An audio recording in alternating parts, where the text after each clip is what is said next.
Thank you, Mr. Chairman. Just let me say, I couldn't agree with the whole government approach more. We do get way too much piecemeal as we try to solve these problems.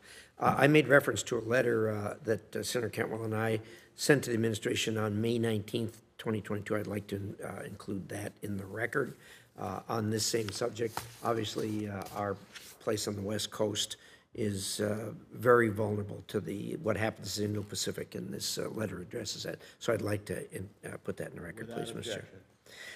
First of all, this is a question for each of you, and this is an issue that I know the chairman's interested in too. Other members of Congress have been, and so far we're working on it, but we're running into issues, and that is the fact that most people in America don't understand that we have hundreds of thousands of U.S. or of Chinese nationals studying in our universities and colleges. In addition to that, China has pumped billions of dollars and continues into our universities and colleges. And this type of input gives them access to U.S. technology, both on developing technology and really on the ground floor of some of these things. And it causes us great concern. Look, we don't allow foreign countries, especially China, to contribute to our people who are running for political office, and there's a reason we don't. We don't want them to have the influence that money brings. And we've been trying to do the same thing with the colleges and universities. It's difficult. We're getting at least some transparency on this, but it needs a better handle than what it has. This ties right in with their ability to get into our economic institutions. So I'd like each of you to tell me what your thoughts on this might be, briefly, please. Secretary, starting with you. Thank you. I understand that concern. This is a little bit outside of my bailiwick at state, but I will say we have almost 300,000 Chinese students at any one time in the U.S. I would say we have in China we have under 2,000. Yeah, it's a handful. It's even less. The Chinese students over here, I'm told, are not studying ancient Greek history. No, they tend to study STEM science and STEM subjects.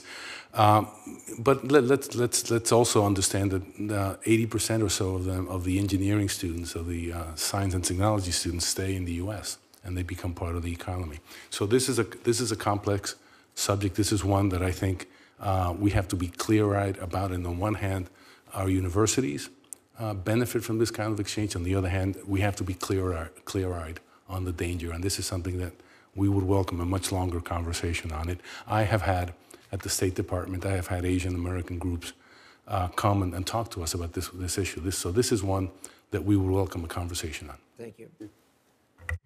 Senator, I'd just say I very much understand the concerns there. I'd say I agree with you, and here less from my role at Treasury than prior to Treasury. I was a professor, and that I agree there's been progress on transparency and funding, and I think I agree that's really important to make sure that there aren't groups that are funding things, tilting viewpoints in ways that run counter to our interests in a non-transparent way. So I agree with you there. I would agree with Undersecretary Fernandez that the people-to-people contact can be helpful to us also. I think it is actually useful for us to have Chinese people seeing what America is about. I think that is actually quite productive for us. I think the concerns around technology are very valid and ones that my understanding is that there is work to think through how one has to safeguard technologies, because I think that's a serious concern. Thank you. Secretary, you mentioned the critical minerals issue, which I think most everyone is coming to the realization that we have real issues in that regard, both as it relates to China and as it relates to Russia.